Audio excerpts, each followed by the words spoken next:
Անապահովության գնահատման նոր համակարգը շրջադարձային նշանակություն ունի եւ ես շատ ուրախ եմ, որ մենք ոչ մի քաղաքական նկատառումով չենք դանդաղեցրել եւ չենք կանգնեցրել այդ գործընթացը, որովհետեւ այս բարեփոխումը ունի շատ կարեւոր գաղափարախոսական եւ հայեցակարգային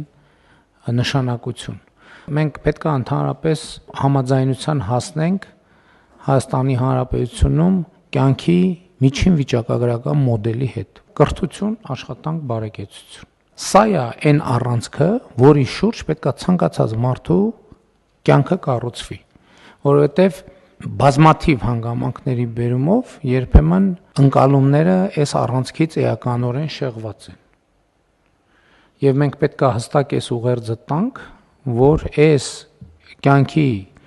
միջին վիճակագրական մոդելը հենց մարդու անձնական պատասխանատվությունն է դա իրագործելու։ Եվ սա մենք պետք է երեխաներին ներշնչենք դպրոցից եւ մանկապարտեզից։ Այս է պատճառը, որ մեր նորակառույց դպրոցներում եւ հիմնանորոգվող բոլոր դպրոցներում մենք անում ենք հետեւյալը, որպես երեխան երբ որ մտնի դպրոց, առաջին բանը որ նա տեսնի այն ցուցանակն է,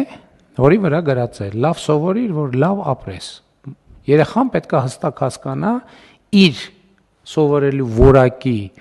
կապը իր ապագա կյանքի որակի հետ։ Մենք համոզված ենք, որ մարդուն ուժեղացնելու այլ ձև, քան կրթությունն է, գոյություն չունի։ Այսինքն, եթե ուզում ես մարդուն ուժեղացնել, պետք է նրան աջակցես կրթության հարցում։